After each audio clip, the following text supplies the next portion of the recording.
네, 디도서라고 하는 짧은 성경의 마지막 부분이고요.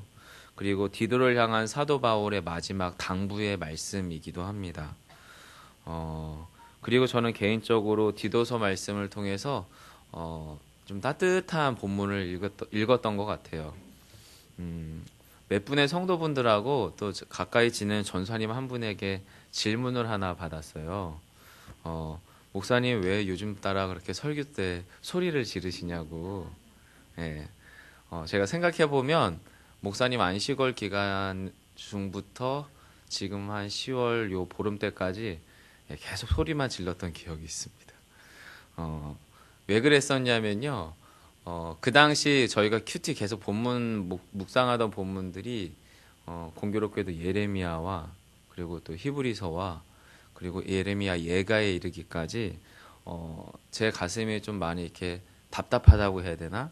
좀 이렇게 불타올랐다고 해야 되나? 먹먹했고 뭐 그런 게 있었습니다. 그래서 교회의 교회다움에 대해서 또 신자의 신자다움에 대해서 예배가 예배답지 못함 내지는 예배다움에 대한 어떤 뜨거움들이 저를 되게 좀 강하게 사로잡았던 시간들이었고 아직 좀 젊고 서툰 목사다 보니까 그런 것들을 이렇게 주체를 못 해가지고 설교 초반부터 끝날 때까지 계속 소리만 질렀던. 그래서 제가 최근에 제 설교 피드백을 안 하고 안 보는 경향이 좀 있었어요. 그러다가 이 디도서 말씀을 보니까 훈훈하더라고요. 훈훈하고 위로도 되고 오늘 본문에서도 사실은 저에게 위로가 되는 말씀이었어요. 그게 8절인데요, 여러분. 8절 같이 한번 읽어봐 주시겠어요? 함께 합니다. 시작.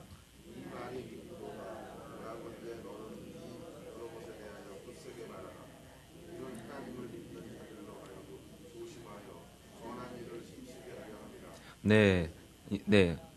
이것은 아름다우며 사람들에게 유익하니라. 이 앞부분에 보시면 사도 바울이 디도서 말씀 1장부터 요 3장에 이르기까지를 쭉 편집글을 썼겠죠. 본인이 썼든지 아니면 누군가의 대필, 이제 몸이 연약해졌기 때문에 사도 바울이 스스로 쓸 수 없으면 이제 누군가가 이제 구술을 하면 이제 받아 적었죠. 대필을 해서 이 편집글을 누구 편으로 보내는지 모르겠지만 이제 본문을 보면서 추론하기는 13절에 율법교사 세나와 아볼로를 급히 먼저 보낸 걸로 봐서는 이 사람들을 통해서 이 인편을 통해서 이 편집글을 디도에게 보냈을 확률이 좀 있어요. 근데 어찌됐든 이 디도서 말씀을 쭉 쓰면서 그가 그의 말미에 이렇게 말합니다. 이 말이 미쁘다. 요 미쁘다라고 하는 말은 신뢰할 만하다, 확신에 차다라고 하는 의미잖아요. 즉 지금 디도서의 말씀을 쭉 써 내려가면서 기본적으로 이 모든 목회적인 지침들이 사도 바울 본인에게와 또 이 말씀을 받아 읽게 될 디도에게 매우 신뢰할 만하고 매우 아름답고 기쁘다라는 의미가 이 말이 미쁘다라는 거거든요. 그러면서 사도 바울이 지금 디도에게 권면하는 게 뭐냐면 너는 이 여러 것에 대하여 굳세게 어떻게 해요? 말해라 라고 지금 이야기하고 있어요.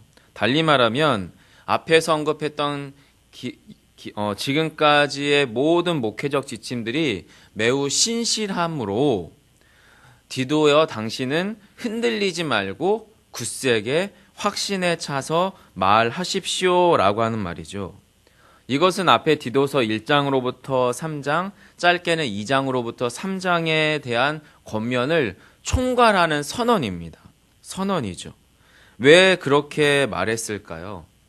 사도 바울의 자기 신념이겠습니까?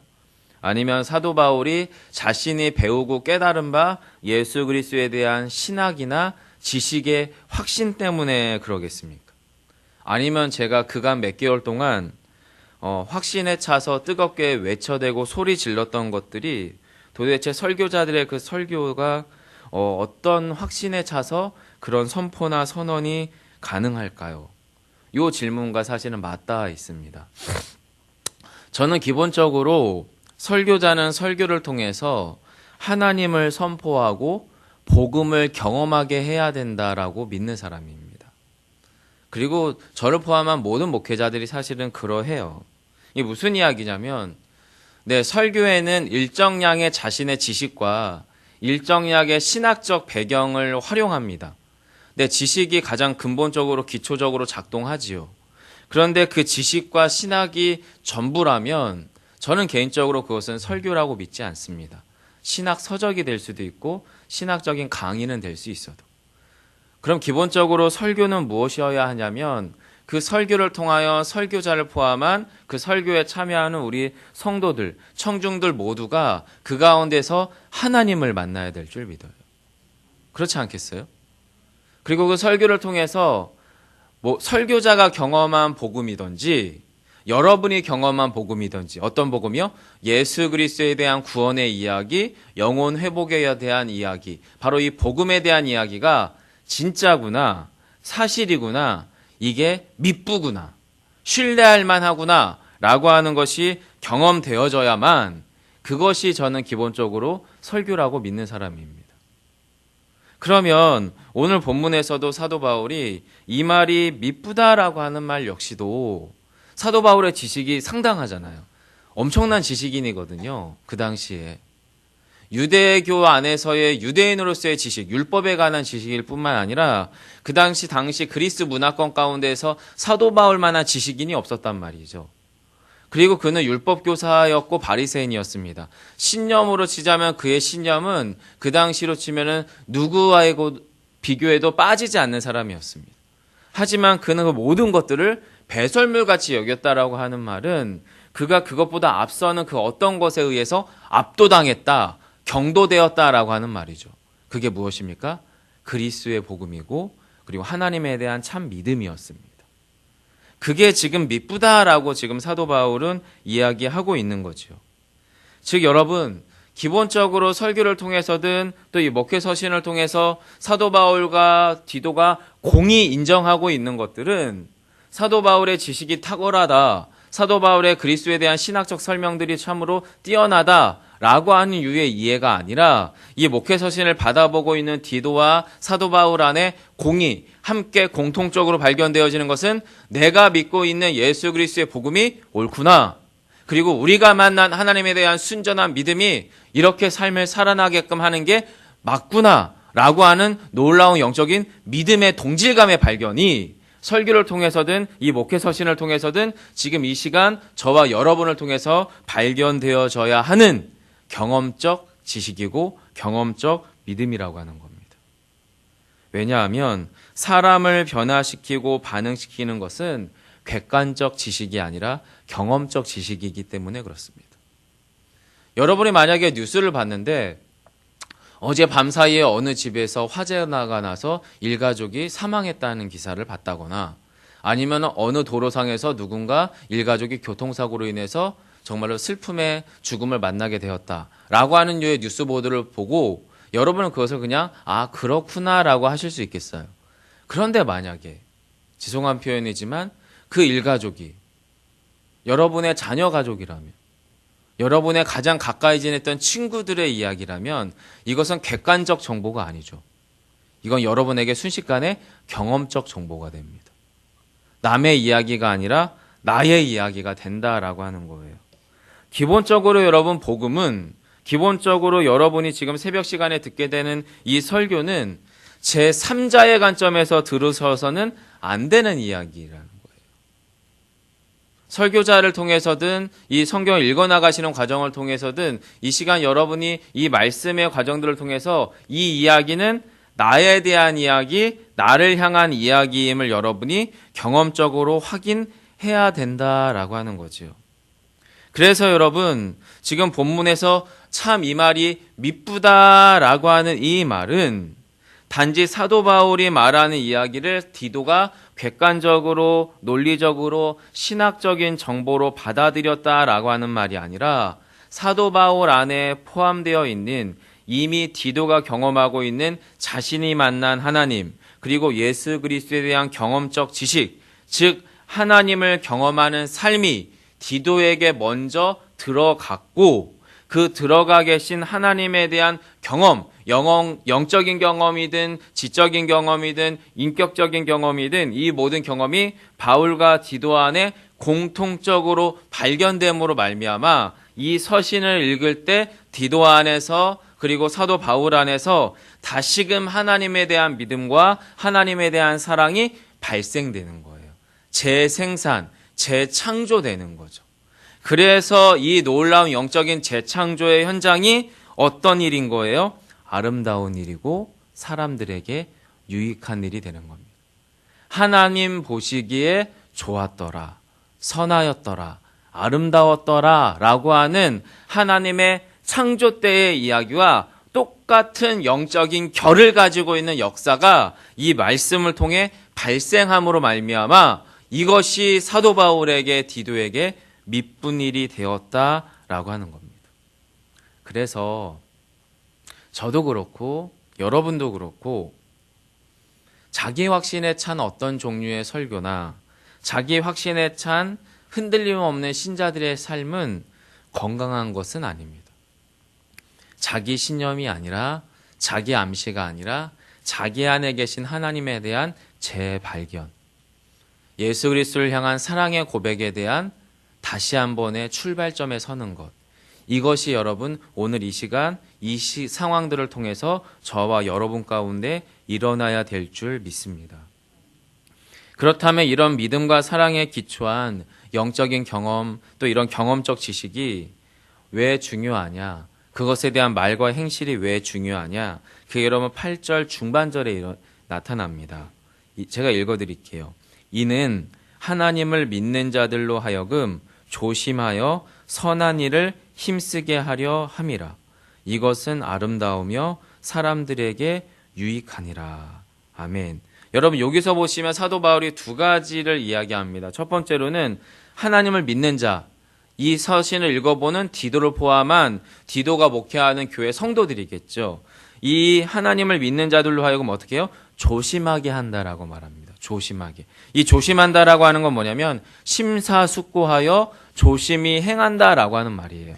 이 말은 달리 말하면 여러분과 제가 말씀을 듣는 이 현장을 통해서든 여러분의 신앙생활을 통해서든 믿는 자들 안에서 복음이 선포되는 현장 가운데서 영적인 분별력이 되살아나야 함을 말하는 겁니다. 즉 조심한다라고 하는 말은 말씀을 듣는 관계를 통해서 설교자를 통해서든 여러분을 통해서든 여러분의 삶의 현장들을 통해서 이것이 하나님께로부터 온 것인가에 대한 심사숙고함을 통하여 조심히 행하게 한다. 그 얘기가 여러분 조심한다라고 하는 말이에요. 그리고 또 한 가지는 뭐예요? 선한 일을 힘쓰게 한다. 이것은 무엇이냐면 하나님이 원하시는 복음의 진보에 어떻게 해요? 우리로 하여금 참여케 한다라고 하는 말입니다. 여러분이 참여한다라고 하는 말, 지금 여기 본문에 보시면 힘쓰게 한다라고 하는 말은 돌보다, 참여하다, 또 함께 협력하다라고 하는 의미거든요.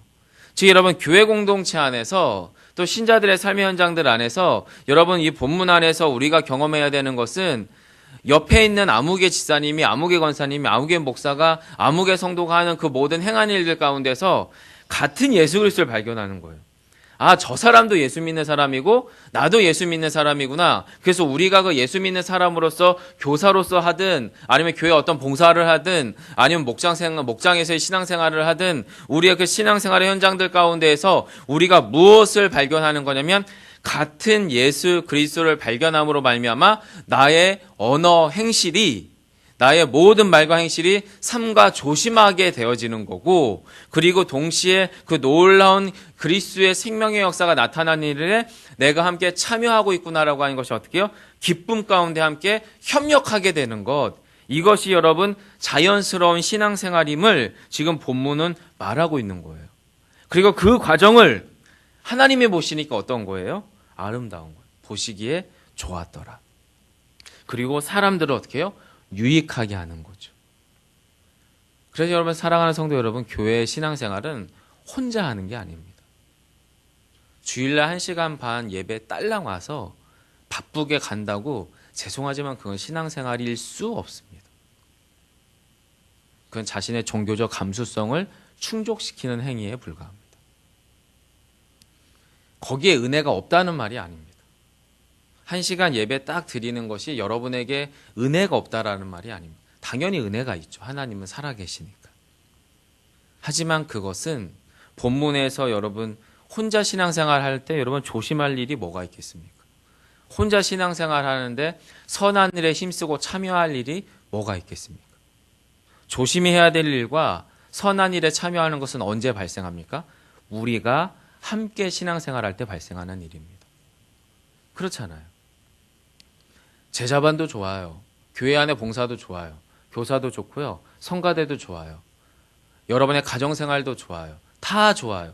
그런데 그 일들 가운데에서 나만 예수님 앞에 올바르게 신앙생활하면 되지, 맞는 말 같지만 틀린 말입니다.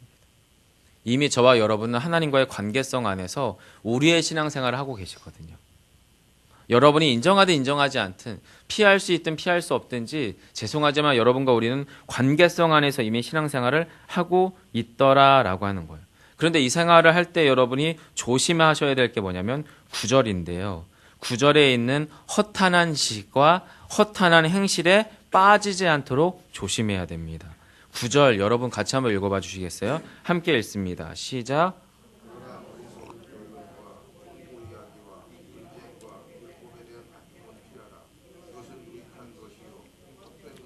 네, 여기 보시면 9절 끝부분에 무익한 것이고 헛된다라고 하는 말은 정확하게 뭐와 대치되냐면 8절 끝부분에 이것은 아름다우며 사람들에게 유익하다란 말과 대치돼요.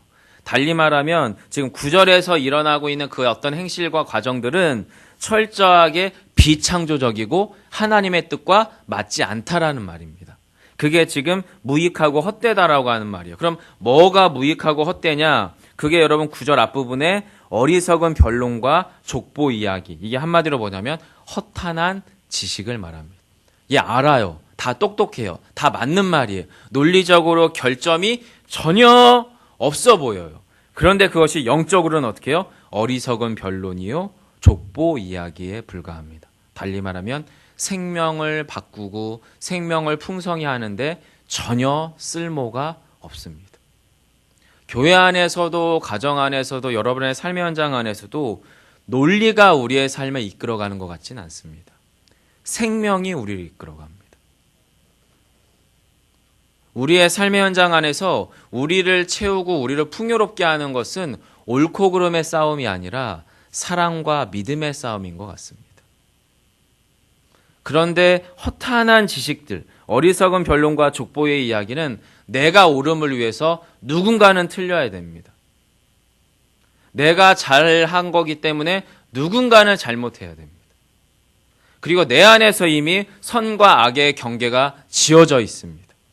하나님은 합력해서 선을 이룬다고 하셨는데, 하나님은 심지어 누군가의 악도 사용하신다고 하셨는데 이미 내 안에 선과 악이 서버립니다. 그리고 그것은 성경은 어리석은 변론과 족보 이야기라고 이야기하죠. 이게 허탄한 지식이에요. 그리고 무엇이 발생되냐면 허탄한 행실이 발생됩니다. 허탄한 지식에서 허탄한 행실이 나오는데 그게 뭐예요? 분쟁과 율법에 대한 다툼입니다. 옳고 그름의 싸움으로 허탄한 지식이 발생되면 거기에선 허탄한 행실, 바로 비어있고 무익하고 헛된 행실, 이 다툼들이 발생하는데 그걸 어떻게 해요? 조심하라라고 하는 거예요. 더 정확하게는 여러분 그걸 어떻게 해요? 피하라라고 하죠. 피하라. 그 일들이 일어날 때.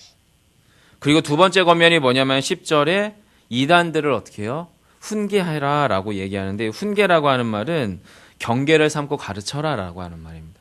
달리 말하면 교회의 순전함을 지키기 위한 올바른 권징을 말합니다. 영적인 권면과 영적인 징계를 말하죠. 왜 그렇습니까? 그들 역시도 복음이 필요하고 구원이 필요하기 때문입니다. 그리고 기본적으로 이단은 어디에서 출발합니까? 교회 안에서 출발합니다. 교회 안에서. 사이비는 애시가지 교회 밖에 있는 그룹이에요. 그런데 이단은 교회 안에서 출발합니다. 왜요? 잘못된 믿음, 잘못된 사랑, 잘못된 지식의 기초에서 잘못된 예수 그리스도를 전파할 때 발생하는 것이 바로 이 이단이기 때문입니다. 그래서 여러분 이단은 기본적으로 그들이 자연 발생하는 것처럼 보이지만 사실은 깨어진 교회 공동체 안에서 발생하는 겁니다. 그래서 이단은 1차적으로는 그 사람들 잘못처럼 보이지만 우리의 잘못입니다. 우리가 우리의 교회됨을 지켜나가지 못할 때, 우리의 복음의 순전함을 지켜나가지 못할 때 생기는 게 이단이기 때문에 그래요. 그래서 그들은 무조건 잘라내야 될 것이 아니라 불쌍히 여기며 그 영혼들의 구원을 위하여 우리가 해야 될 일을 해야 되는 존재인 거죠. 그런데 문제는 뭐냐면 그들의 구원은 우리의 힘으로 할 수 없다라고 하는 거예요. 그래서 여러분 11절에서 이러한 사람은 디도 너도 아는 것처럼 부패하여 스스로 정죄하는 자다. 너가 안다는 건 뭐예요? 우리가 겪어봐서 알지 않니? 할례파가 나오잖아요. 본문 디도서 안에서도. 그런 이단들은 너도 경험해 본 것처럼 알지만 그들의 영적 상태가 어떤 상태예요? 이미 부패되어 버렸어요. 그리고 스스로 정죄당한 자고 정죄하는 자예요. 그래서 그들은 어떻게 해요? 죄를 먹고 마시는 자라고 지금 본문 11절은 이야기하고 있는 겁니다. 여러분, 이것은 어찌 보면 이단은 불쌍한 분들인 거예요. 불쌍한 사람들이에요. 왜냐하면 자신들이 자각할 수 없죠. 여러분, 부패된 상태는 여러분 내가 부패했다고 느끼는 순간 그것은 여러분 정화로 나아가거든요. 근데 여러분, 부패된 상태를 자각한다는 것은 그에게 구원의 길이 열렸다는 의미예요. 그런데 문제는 뭐냐면 치명적인 건 부패하고 스스로 정죄한 자는 스스로 깨달을 수 있는 힘이 없습니다. 하나님의 전적인 은혜가 부어지지 않는 한. 그래서 여러분, 이단에 속한 자들에 대해서 우리가 할 수 있는 것은 긍휼히 여기며 기도하며 우리의 참 교회됨을 지키고 우리가 믿고 있는 바 예수 그리스도에 대한 정확한 복음을 우리가 전하는 것 외에는 우리가 할 수 있는 것이 사실은 없습니다. 그리고 우리도 스스로 그들을 경계 삼아서 우리가 그러한 자가 되지 않도록 조심해야 되는 거죠. 마지막으로 여러분 12절로부터 14절까지에서는 바울이 사도 바울의 자신의 목회 현장 안에 그리고 교회 공동체의 한 교회됨에 대한 수고를 요청하는 거예요. 그래서 여러분 본문의 12절에 아데마와 두기고는 디도를 니가볼리로 오라고 요청했으니까 디도의 교회 목회지가 비잖아요. 공석이 되잖아요. 그래서 공석이 되지 않도록 디도의 사역지에 공백이 나타나지 않도록 아데마와 두기고를 파견하는 거예요. 그리고 디도 너는 니가볼리로 와서 나의 사역을 함께 동역해달라라고 동역의 요청을 하는 거죠. 그러면서 동시에 그렇게 공백이 생기기 이전에 디도의 역할을 함께 감당할 수 있도록 누구를 보내는 거예요? 지금 13절에 율법고사 세나와 아볼로를 급히 너의 교회 안에 너의 목회지로 보낸다는 거예요. 그래서 먼저 보내서 교회를 든든히 세울 뿐만 아니라 그렇게 든든히 세워 나아갈 때 디도 너는 그들 교사 세나와 아볼로의 영적인 상황은 풍요롭겠지만 경제적 상황은 힘들겠죠. 순회 선교사로서 자신의 살던 근거지를 떠나서 새로운 목회지로 가야 되니까 그의 삶이 궁핍할 것이니까 그 선교사들의 경제적 상황을 포함한 필요 상황들을 디도와 너의 교회가 함께 돌보고 함께 채워줄 것을 요청하는 것이 여러분 13절과 14절이에요. 근데 여러분 14절이 중요합니다. 마지막으로 14절 함께 읽어보겠습니다. 시작. 또 우리 사람들도 열매 없는 자가 되지 않게 하기 위하여 필요한 것을 준비하는 좋은 일에 힘쓰기를 배우게 하라. 이걸 한마디로 말씀드리면 선교는 헌신은 저절로 되는 게 아니라 배우는 겁니다. 보고 배우는 거고요. 참여해서 배우는 겁니다. 지금 사도 바울이 디도에게 요청하는 게 뭐냐면 디도 개교회 하나, 디도가 목회하는 교회 하나 잘 먹고 잘 살고 든든히 서는 것에 포커스가 가 있는 게 아니라 하나님의 몸된 교회 전체가 함께 영적으로 유익하고 함께 건강하기 위해서는 어떻게 해요? 함께 동역할 것에 대해서 얘기하는 거예요. 함께 건강한 몸된 교회를 세워갈 것에 함께 참여하는 영적인 지침과 방향성을 지금 12절로부터 14절에서 설명하고 있는 거죠. 목회자들은 서로의 동역을 합니다. 내가 옳고 그름의 싸움을 하는 게 아니라 내가 더 잘났니 못났니 내가 더 하나님의 뜻에 가까우니 아니니 싸움 없이 함께 동역해 나가는 거고 그 복음의 진보와 현장 가운데 성도들은 그 필요를 함께 채워나가고 함께 참여함으로 예수 그리스도의 몸된 교회를 하나님이 보시기에 아름답게 함께 세워감으로 교회의 공교회성 하나님의 보편 교회됨을 함께 지켜나갈 것을 요청하는 것 이것이 12절로부터 14절의 이야기라는 거예요. 그렇게 하나님의 교회됨을 지켜나갈 때 일어나는 일이 무엇이냐면 그게 15절입니다. 믿음 안에서 우리를 사랑하는 자들에게 너도 무난하라 은혜가 너희 무리에게 있을지어다. 사도 바울이 섬기는 교회도 디도가 섬기는 교회도 사도 바울의 영적인 심령 안에도 그리고 디도의 영적인 심령 안에도 우리를 채워가고 주장해가는 것이 무엇이냐면 한 믿음 안에서 발견되어지는 하나님의 전적 은혜라고 하는 것을 지금 15절은 이야기하고 있는 겁니다. 사랑하는 성도 여러분, 오늘도 하나님의 그 놀라운 은혜가 우리와 저의 여러분의 삶을 감싸기를 간절히 소망합니다. 여러분이 인정하든 인정하지 않든 하나님의 은혜는 우리를 감싸고 있어요. 그리고 그 은혜가 오늘 저와 여러분을 또한 살아가게 할 것입니다. 그 은혜 안에서, 여러분 안에 동일한 믿음 안에서 오늘 하루도 승리하며 살아가는 저와 여러분 되시기를 간절히 원합니다. 기도하겠습니다.